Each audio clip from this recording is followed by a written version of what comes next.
Fídíò tá post lánàá nípa ọkùnrin tí wọ́n ní kò ní oko. Ó possible kó ṣe pé àǹtí tó sọ̀rọ̀ nínú fídíò yẹn gangan kọ́ ló ní story yẹn. Ó lè kàn bá ẹni tó ní story yẹn post ẹ̀. Ṣóyé wa. So ó possible kó mọ̀ yẹn pàǹtí yẹn gangan ni. But the lesson ta fẹ́ mú jáde ńbẹ̀ náà ni èèyàn kan ló send fídíò yẹn sí mi ní WhatsApp. So mo ní láti duet ẹ̀. Mo wá rí ní comment section táwọn kan ní ṣé possible kéèyàn má lóko, báwo ló ṣe ń tọ̀. Ìtọ̀, a mọ̀ pé the same reproductive channel open to the same urinary channel lára àwọn ọkùnrin. Ó mì pé ibi tán fi ń tọ̀ náà fi máa dóbò. Ṣùgbọ́n ihò kéńké ó máa wà níbẹ̀ tí ìtọ̀ máa gbà jáde. Bẹ́ẹ̀ fún àwa tá à ń béèrè wípé ṣó possible ṣá kéèyàn wà bẹ́yẹn kó má ní. You see, you should just be thanking God. Stay there, I'm coming. I'll call you when I'm done. You should just be thanking God that He created you and you are perfect.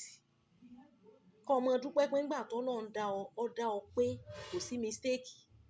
In this study, mo ti rí èèyàn tó ní scrotum mẹ́ta, tó ní ẹpọ̀n mẹ́ta, tó sọ pé mo ṣẹ̀ṣẹ̀ lọ ní láti study.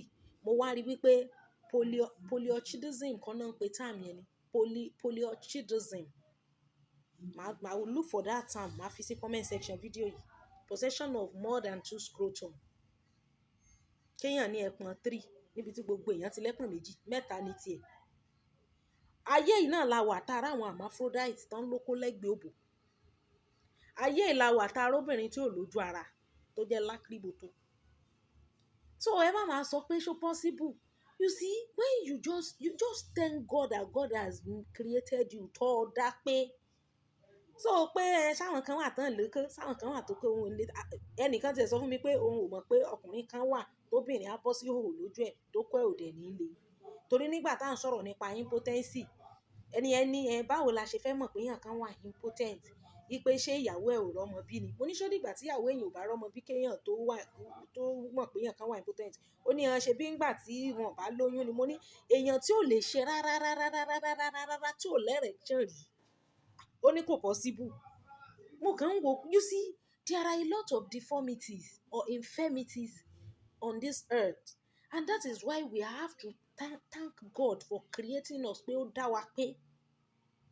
So ẹ má máa tanra yín o, má lọ fẹ́ fake èèyàn.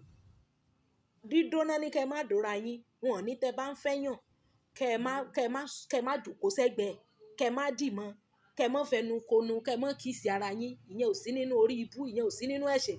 Bíbélì gan ní ẹ fi ìfẹnukonu mímọ́ kẹ́ fi kí ara yín, greet yourself with holy kiss. Ìyẹn ò sí nínú ẹ̀ṣẹ̀. Ẹ kàn gbọdọ̀ jọ sùn pọ̀ pé ẹ̀ ń dóra yín ni. Ṣùgbọ́n wípé o fẹ́ yàn, báwo a ṣe mọ̀ pé ẹnu ẹ̀ rùn? Ọkùnrin tẹ́nu ẹ̀ bá ti rùn kó tó fẹ́, bẹ́ẹ̀nu ẹ̀ ṣe máa rùn lọ tó bá délé ẹ̀nìyẹn, because ọkùnrin ò ṣe correct. Ọkùnrin ò ṣe á sọ fún ẹ pé ó fẹ́ máa control òun ni. Báwo ló ṣe máa fẹ́ yàn tẹ́ ẹ̀ ní dìmọ́ra yín? Ẹni téèyàn ò fẹ́ gan èèyàn ń rí yàn, téèyàn yọ̀mọ̀ yàn dìmọ́ra èèyàn. Kí ló special náà yẹn? Ṣùgbọ́n pé kéèyàn kan ní aṣẹ́yàn kan wà tí ò lóko, wo ẹni tí ò lóko wà, ẹni tí ò lóbò wà, ẹni tó lóko lẹ́gbẹ̀ẹ́ òbò wà. Fàkátì tó ń sì ta àsìjọ ń gbé nínú ilé ayé yìí. So ẹ má máa tanra yín.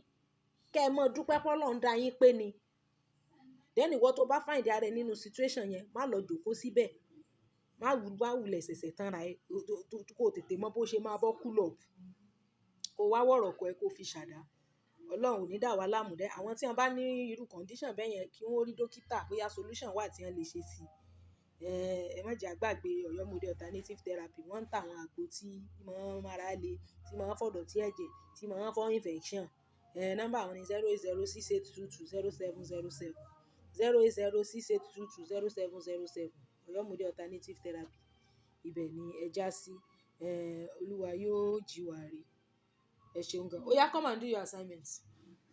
Have you taken your pencil?